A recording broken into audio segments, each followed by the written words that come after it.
किस्मत से ज्यादा मिल नहीं सकता और इसका कोई ले नहीं सकता। तुम्हें 7 दिन हम यही समझाएंगे कि भगवान सबको देगा, भगवान सबको देगा, तो फिर आखिरी दिन हम देवराज जी के हाथ काहे जोड़े? हम क्यों हाथ जोड़े इनके कि दक्षिणा दो? जब तुमको 7 दिन में भगवान देगा तो हमको तो 25 साल हो गए उसकी नौकरी करते हुए, वो हम पे कृपा नहीं करेगा? हमारी उसे चिंता नहीं है क्या? बताओ।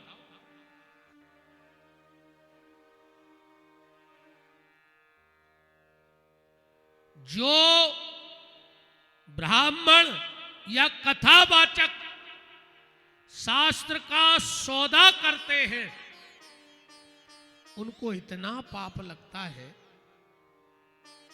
भरत जी कह रहे हैं राम जी के विषय में कैकेयी से कि माता, कौशल्या जी से कह रहे कि माता, अगर भैया राम के बन जाने में इस भरत का हाथ हो तो मुझे इतना पाप लग जाए जितना ब्राह्मण को शास्त्र बेचने का पाप लग जाता है। आज और नारद जी ने क्या उल्टा देखा? ढोंगी, पाखंडी, लोभी साधुओं का भेष बना बना के और धर्म की सीताराम करें दे रहे। आज तुम चले जाओ कहूं,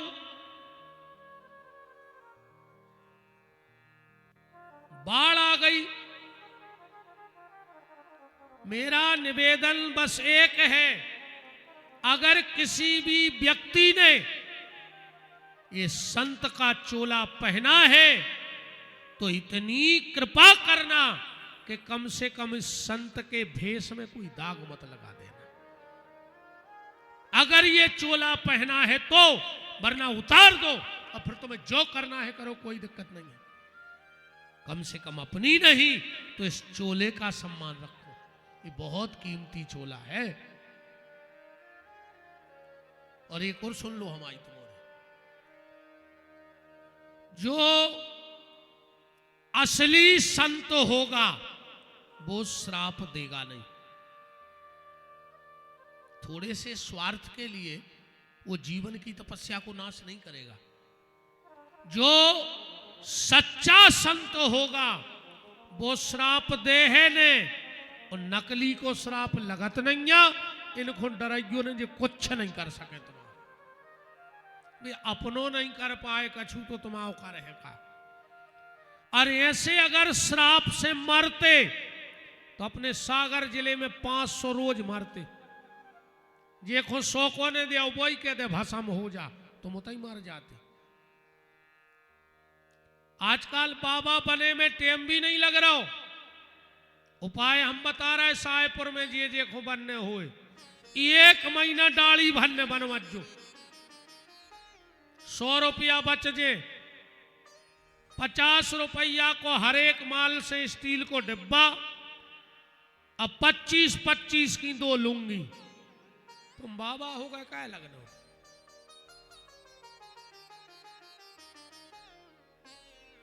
अगर ये भेष बनाया है तो कम से कम 24 घंटे में 6000 भगवान का नाम जपो, वरना ये भेष बनाने का पाप तुम्हें लग जाएगा। अगर 24 घंटे में कम से कम 6000 नाम इस मुंह से नहीं निकल रहे हैं तो तुम्हें ये भेष धारण करने का भी प्रायश्चित भोगना पड़ेगा। ये कोई साधारण भेष नहीं है कि खाली भेष बनाओ, मांगो, खाओ फ्री। अरे राम राम राम।